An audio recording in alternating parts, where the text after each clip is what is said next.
Hi guys, it's DivyaLove Wise here, and it's New Year's Eve, and I wanted to make this video and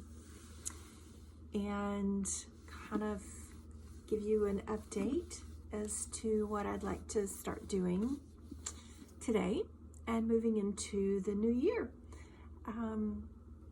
Communication is a word that kind of summarizes a focus that I feel called toward this upcoming year, that I need to communicate more what's going on in my life, where I'm at, what I'm feeling, what I'm thinking, and I'm ready to let go of that old record player in my head that says nobody gives a shit about what you think or feel or have to say.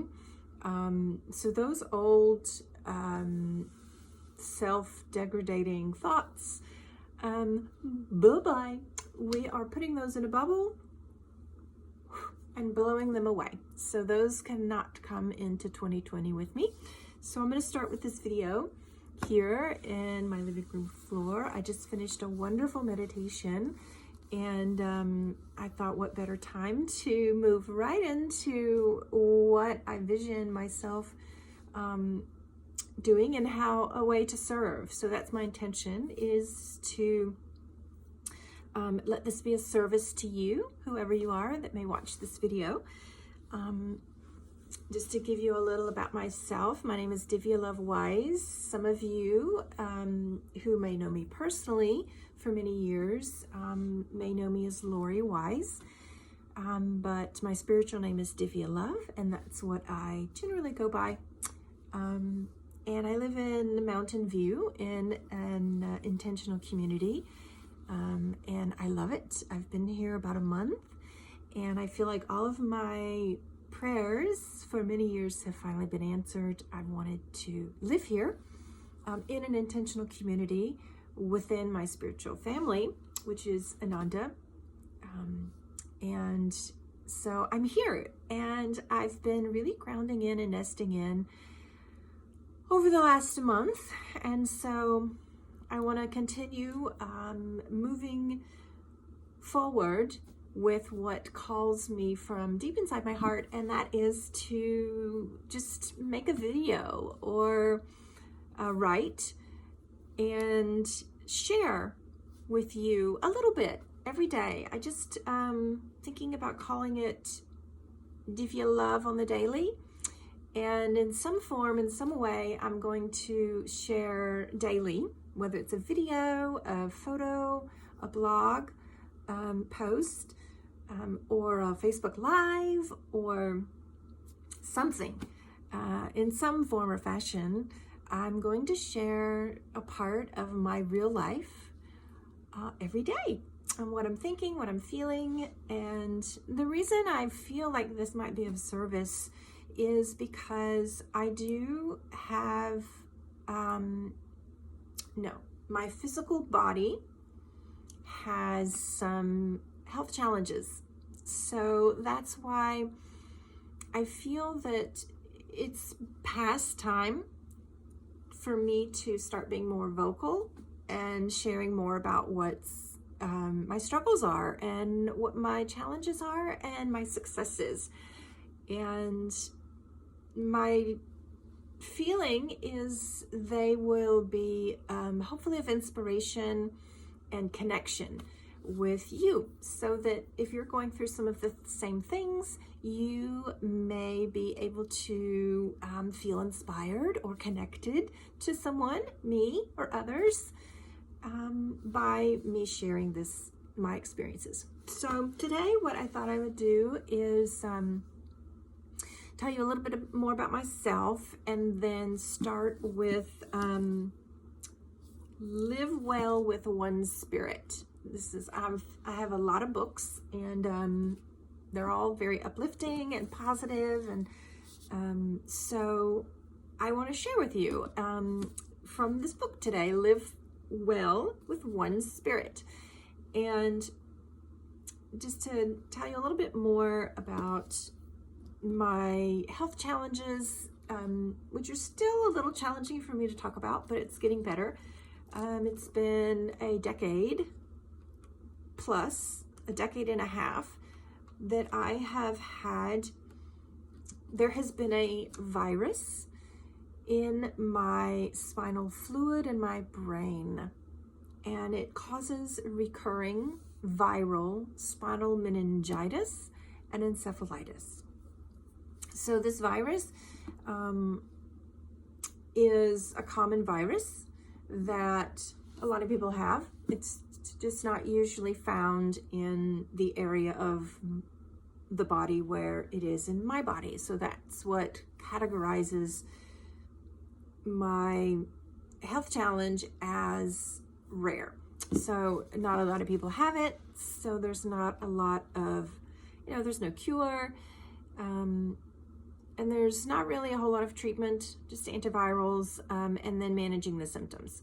So after about 7 years of having recurring meningitis and encephalitis, you can imagine how taxing that is on your nervous system and on your brain.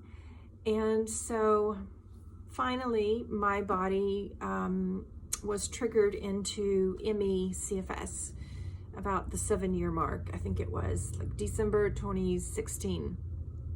I had to pretty much stop working, and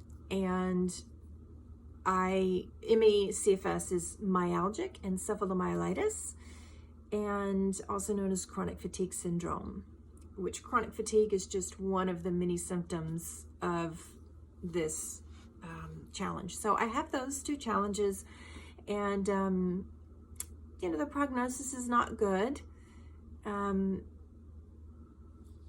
And I'm not necessarily physically getting any better, but I feel like my ability to adapt and cope with what's happening is getting a little bit better. So, that's why I feel like I need to share more of what's helping me, what's holding me back, and hopes that wherever you are in your life, whether or not you have a chronic illness, that you may be able to draw from whatever is coming through me today, and hopefully it serves you as well. So that's my story, part of it, and along the way you'll learn more and more, I guess. So let's just get right into it. Live Well with One Spirit. This is a book I've had on my shelf for a long time. It's exercises and meditations to free your spirit and fulfill your dreams. So I'm just going to open it up and trust that whatever needs to come through is what I'm going to land on. And we'll just pray for whatever serves the highest wellness and purpose of all beings that is revealed to us, and we'll share that now. So this says, the first thing I looked at is sleep, rest, and relaxation. And I first looked at page 127. For those of you into numbers, this is page 127.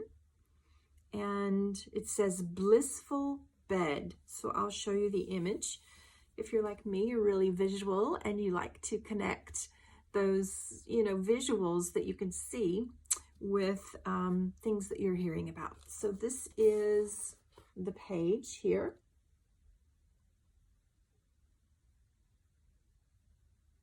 Okay, so it says blissful bed. So let's see what it says. Our bed plays a crucial role in the quality of our sleep. So it pays to invest in a good quality one. Take time when choosing a new bed, and don't be pressurized by over-enthusiastic salespeople. Always look for comfort and the level of support that's right for you. When trying out a bed in the store, take off your shoes and lie on the bed in your usual sleeping position for at least 10 minutes.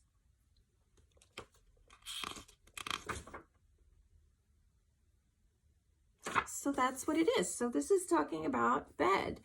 And then there's a little quote here that I'll read you. It says happiness is the absence of striving for happiness. I'm going to read that again. That's a good one. Happiness is the absence of striving for happiness. And that is by Chuang Tzu from 350 to 286 BC. So that's what came up today. And yeah, so I'm curious, what are your sleeping arrangements?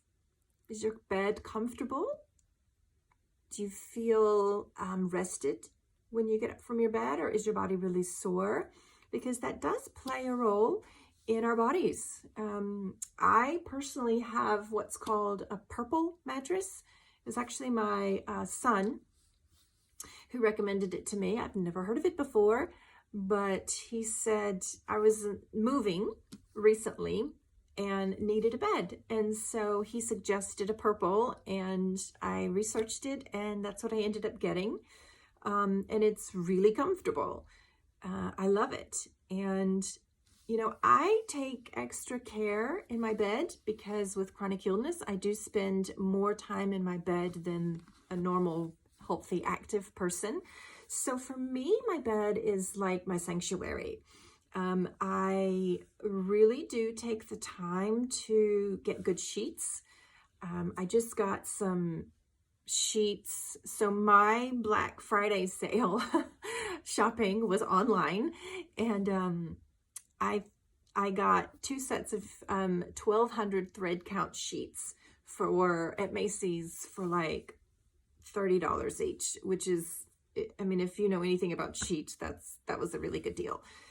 So I got 2, and so now my old, you know, sheets that are, you know, worn out and stained or, you know, ripped, can go, and I can start the new year with fresh, clean, really high quality, comfy sheets.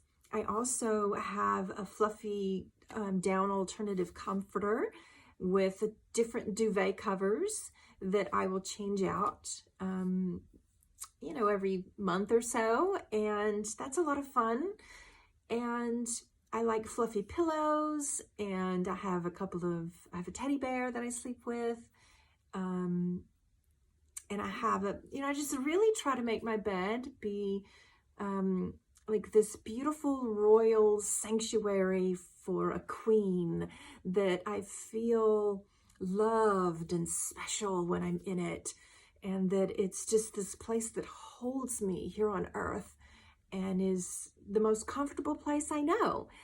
And that sort of helps make the time I do have to spend in it when my body is really struggling or my brain is really struggling, where I still am able to be surrounded by comfortable fabric and feel like I'm in a hug from my bed.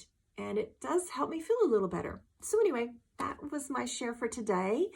And if you resonate with this or would like to follow along on my journey, please subscribe to my channel. My handle, or whatever you call it, is That Wise Yogi. So it's T as in Tom, H as in hat, A, T as in Tom, Wise Yogi. My last name is Wise, and I am a yogini.